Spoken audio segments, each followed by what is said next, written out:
Irmãos e irmãs, estamos no segundo domingo da Páscoa, que foi instituído por São João Paulo II como o Domingo da Divina Misericórdia ou a Festa da Divina Misericórdia, pois esse foi um desejo do próprio Jesus, revelado a uma religiosa chamada Faustina Kowalska, uma religiosa polonesa, a quem Jesus apareceu durante muito tempo e pediu que Faustina anotasse tudo que ele conversasse com ela. E assim então foi escrito o famoso Diário de Santa Faustina. E em uma dessas aparições, Jesus disse a Santa Faustina que era desejo do coração dele que o segundo domingo, depois da Páscoa, fosse celebrado em todo o mundo a festa da sua misericórdia. E São João Paulo II, que também era polonês, ainda bispo lá em Cracóvia, ele teve acesso aos escritos de Santa Faustina, que ainda era Faustina, porque foi ele também quem a canonizou, foi ele quem a declarou santa. E aí depois, quando ele chegou ao trono de Pedro, sendo o Papa da Igreja, ele então realizou o desejo de Jesus, que o domingo depois da Páscoa fosse a festa da misericórdia, e assim hoje nós celebramos Jesus misericordioso. E a palavra de Deus nesta festa da misericórdia nos fala de um Jesus ressuscitado, que entra até mesmo quando as portas estão fechadas. Estando fechada por medo dos judeus, as portas do lugar onde os discípulos se encontravam, Jesus entrou. Então Jesus é aquele que até mesmo quando o medo nos aprisiona, a insegurança nos faz viver um fechamento em nós mesmos. Quando nós queremos nos fechar e nos esconder de tudo e de todos, a palavra de Deus diz, de Jesus a gente não vai se esconder, porque até mesmo se as portas estiverem fechadas, Ele entra. E Ele entra com um desejo, o desejo de restituir a paz. Porque essa é a grande palavra, este é o grande e primeiro dom do ressuscitado: a paz esteja convosco. Porque nada, queridos, nada, absolutamente nada, supera o dom da paz, estar em paz. Estar em paz consigo mesmo, estar em paz com as pessoas, estar em paz com Deus. E com isso nós podemos, nesta meditação, nos perguntar: nós estamos em paz? Nós temos experimentado este dom da paz que o ressuscitado nos traz a cada domingo, quando aqui nós vimos? A paz esteja convosco, diz o Senhor. Você está em paz? Seu coração está em paz? Sua consciência está em paz? Ou existe uma guerra aí dentro? Ou existe um remorso sendo vivido, remoído? Ou existe uma inquietude aí dentro que não deixa a paz reinar? A paz esteja convosco, diz Jesus, porque antes de dar o Espírito Santo, antes de instituir o sacramento da penitência, a quem perdoardes os pecados, eles serão perdoados, Jesus precisa que os discípulos estejam em paz. E com isso eu posso te dizer, meu filho, minha filha, antes que a graça que você busca, que a palavra que você veio pedir hoje, antes que tudo que você tem buscado aconteça na sua vida, Jesus precisa que você esteja em paz. Acalma, tranquiliza, silencia os ruídos externos e internos da sua vida. A paz é um grande dom. Por isso Jesus, tanto na primeira vez quanto na segunda vez e depois em outras aparições, Jesus vai dizer: a paz esteja convosco. Essa paz ela é necessária. Ontem o Papa Leão promoveu uma grande paraliturgia pedindo paz no mundo. O mundo está em guerra. O mundo está em guerra. O fato da gente não querer assistir televisão, o fato de nós não queremos nos informar nos meios de comunicação, isso não faz o mundo ficar em paz. O fato de você não estar sabendo o que está acontecendo, não gera paz. O mundo está em guerra. As pessoas estão em guerra. Existem muitas pequeninas guerras, as chamadas picuinhas, se levantando o tempo todo por aí. Isso é um claro sinal de uma ausência de Deus. Uma ausência de Deus, porque aonde Deus está, a paz acontece. Aonde Deus está, a paz acontece. Eu já dizia isso na missa agora às 5. Uma das principais lições que nós precisamos aprender do discernimento. Ter o discernimento, se algo é de Deus e se não é de Deus. Quando é que a gente sabe que um lugar é de Deus, que uma obra é de Deus, que uma pessoa é de Deus, que uma situação é de Deus? Ela gera paz. Se não gerar paz, não tem Deus nessa história. Não tem. Isso eu posso garantir por tudo que já vivi, ouvi e vi. Falta paz, não tem Deus. Até dentro da igreja. E tem muitas situações dentro da igreja, onde tem tudo, só não tem a ação da graça de Deus. Por quê? Porque gera picuinha e divisão. Dentro da casa, dentro da família, dentro do trabalho. O ressuscitado ele aparece para restituir a paz, para devolver a paz. A presença do ressuscitado tranquiliza os discípulos. Eles estavam trancados com medo. O ressuscitado devolve a coragem. Mas faltava faltava o Tomé. Sabe-se lá por que o infeliz não estava naquele dia? Se estava todo mundo trancado com medo, onde é que o Tomé estava? Trancado em outro lugar, sozinho? E aqui tem algo extraordinário. Só se faz a experiência de Deus dentro da comunidade. Fora da comunidade, não tem. Jesus não foi aonde Tomé estava. É Tomé que teve que vir aonde a comunidade estava. Meu filho, minha filha, você precisa da igreja. Para experimentar Deus, você precisa da igreja. Eu vou dizer algo que vai incomodar, mas não tem problema. Cuidado com essa história de que você pode rezar na sua casa. De que rezar em casa é a mesma coisa. Jesus não foi na casa de Tomé, onde Tomé estava. Jesus esperou Tomé voltar para a comunidade, e ali na comunidade Tomé experimentou Jesus. Se você pode vir na igreja, eu ouso dizer e afirmar, Jesus não vai lá na sua casa. Ele vai esperar o dia que você vier aqui, para que você se encontre com Ele aqui, e daqui você leve Ele para lá. Mas você precisa encontrar aonde Ele vem para encontrar a sua igreja, a comunidade. É neste lugar. Querer fazer a experiência de Deus longe da comunidade é sempre frustrado. Não dá certo. Não dá.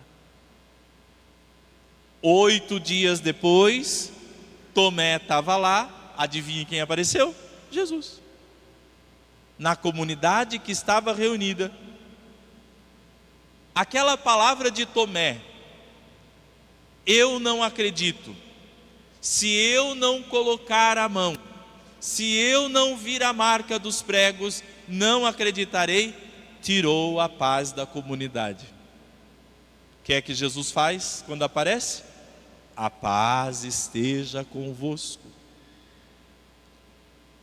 O tempo todo nós vamos viver situações que tiram a paz, e o tempo todo Jesus vai vir ao nosso encontro para restituir a paz. E aí então Jesus chama Tomé, disse a Tomé: põe o teu dedo aqui e olha as minhas mãos, estende a tua mão e coloca-a no meu lado, não sejas incrédulo, mas fiel. Jesus mostra as chagas da dor, do sofrimento, da cruz. O ressuscitado continua carregando as marcas do sofrimento. Para quê? Por que é que o corpo ressuscitado de Jesus tem as chagas? A chaga não é da cruz? Mas Jesus carrega as chagas para que eu e você entenda que no meu e no seu sofrimento, que nas minhas e nas suas dores, Jesus também sofre comigo. Que naquilo que nós sentimos, Jesus também sente. Que nas suas angústias, que nas suas provações, como disse São Pedro na segunda leitura que nós ouvimos, embora seja necessário que agora fiqueis por algum tempo aflito, por causa de várias provações. Quantos de nós? Quanta aflição, quanta provação, mas aí aparece Jesus e mostrando a mão, dizendo assim: calma, de sofrimento eu entendo, de dor, eu entendo, de chaga, olha aqui as minhas, de ferida, olha aqui o meu lado. Jesus nos mostra as suas chagas para que eu e você possamos entender, nós temos junto de nós um Deus que sabe o que é o sofrimento, porque Ele mesmo experimentou o sofrimento.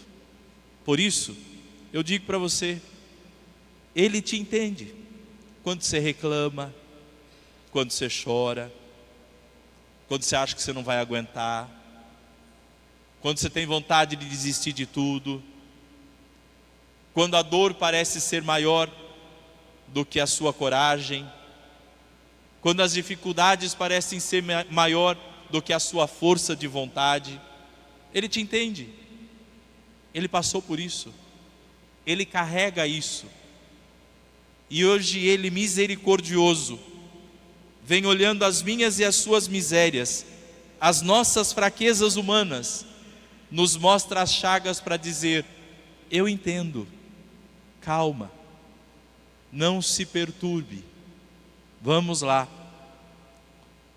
Tomé, olhando as chagas de Jesus, proclamou: meu Senhor e meu Deus.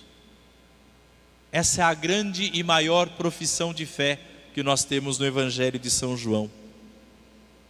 Aquele que no primeiro domingo não estava, aquele que não acreditou quando os outros falaram, quando se deparou com a chaga de Jesus, entendeu: esse é meu Deus, é um Deus que sofre comigo, é um Deus que carrega as chagas da dor, da traição, da angústia, do medo, da perseguição, da solidão. Esse é o meu Senhor, esse é o meu Deus. E aí a fé de Tomé se acendeu. Meu filho, minha filha, nesta festa da Divina Misericórdia, olhemos para Jesus misericordioso, que das suas chagas gloriosas saem a força que nós muitas vezes não conseguimos ter sozinhos. A frase que Jesus mandou colocar na estampa da Divina Misericórdia: Jesus, eu confio em vós. Eu confio em vós. Na outra paróquia, nós celebrávamos todos os anos a festa da misericórdia no segundo domingo da Páscoa. E eu acredito que lá todo mundo tem, na cidade inteira deve ter o quadro da misericórdia na casa. Todo mundo. E todo mundo deveria ter. Se você não tem, busque arrumar um quadro de Jesus misericordioso para colocar na sua casa. E coloque no lugar por onde você passa o tempo todo, para que toda vez que você passar você leia, às vezes até inconsciente: Jesus, eu confio em vós. Naquilo que eu estou vivendo, Jesus, eu confio em vós. Nas coisas que nós estamos passando, Jesus, eu confio em vós. Em tudo aquilo que nós temos sentido, Jesus, eu confio em vós.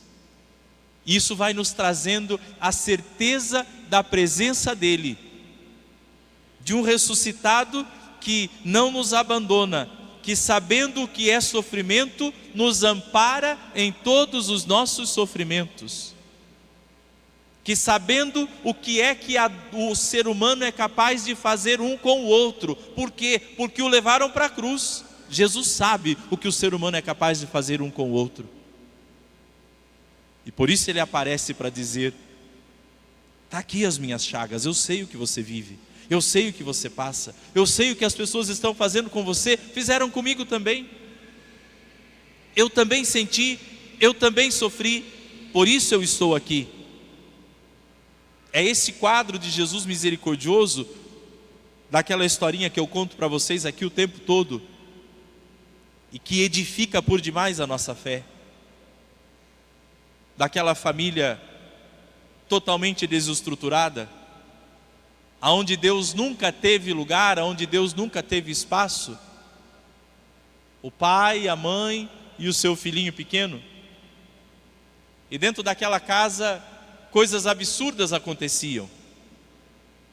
Aquele menino cresceu vendo os pais se agredirem, fisicamente, moralmente. Naquela casa, aquele filho cresceu vendo os pais se drogarem. E de repente, num dia, quando aquela criança tinha seus 7 anos de idade, depois de usarem drogas a tarde inteira, aquele rapaz fora de si começou a brigar com a sua esposa, e de repente ele a matou na frente do filho. E vendo que ela estava morta, ele também tirou a sua vida na frente do filho. Os vizinhos acharam aquilo, chamaram a polícia, o conselho tutelar, e aquela criança foi levada para um abrigo. Não tendo mais ninguém, nenhum familiar, aquela criança foi colocada para adoção. E uma família, um casal, foi lá, passou todo o tempo que precisava e fez todas as visitas necessárias, até que chegou a carta dizendo: vocês vão poder adotar esse menino. E aí a psicóloga do abrigo, conversando com o casal, perguntando como eles eram, qual era a profissão, qual era a religião, e eles disseram que eram católicos frequentes e que eram assíduos à comunidade. E aí a psicóloga disse: então tem uma situação que vocês precisam saber. Esse menino não sabe nem quem é Deus. A palavra Deus, Jesus, fé, religião, nunca fez parte do vocabulário desse menino. Então eu peço que vocês tenham paciência com ele. E assim foi. Levaram o menino, colocaram o menino na catequese. A mesma conversa que a psicóloga teve, aqueles pais tiveram com a catequista: tenha paciência com o nosso filho. Por quê? Porque ele chegou agora em casa e ele cresceu num lar assim, assim, assim, assado, e ele não sabe quem é Deus, ele nunca ouviu a palavra Jesus Cristo, ele nunca ouviu a palavra fé, ele não sabe. Tenha paciência com ele. Aquilo deixou a catequista em parafuso. Como é que eu vou tratar isso? A turma já estava avançada na catequese. E a professora teve uma ideia, uma bela de uma ideia. As pessoas cheias de Deus, elas têm boas ideias. A professora colocou todas as crianças sentadas em volta, no meio do círculo. Ela colocou uma cadeira, um quadro desse e cobriu com um pano. E foi fazendo todas as crianças se apresentarem, para que aquele menino se sentisse acolhido ali naquela sala. E todas as crianças foram falando, inclusive o menino se levantou e disse quem ele era. E aí a catequista disse: só que nós temos mais uma pessoa dentro do nosso encontro hoje, e eu queria que vocês conhecessem ele. E aí ela pegou e descobriu aquele quadro. E ela disse: quem conhece esse homem? Todas as crianças levantaram a mão, inclusive o menino. E aí a professora pensou consigo: criança é assim mesmo, né? Se todos levantam a mão, ele levanta também. Então ele está indo no efeito manada. Mas era o que ela queria. E ela perguntou para ele: você conhece esse homem? E o menininho disse: eu conheço ele. Quem é ele? E ele disse: o nome dele eu não sei, mas eu já vi ele. Eu já me encontrei com ele. Ele morava numa casa onde eu morava. E teve um dia que o meu pai ficou muito mal. E ele fez mal para minha mãe.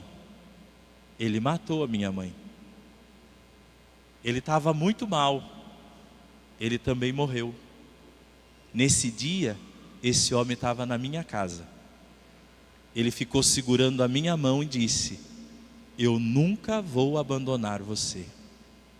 Eu sei o que você está passando.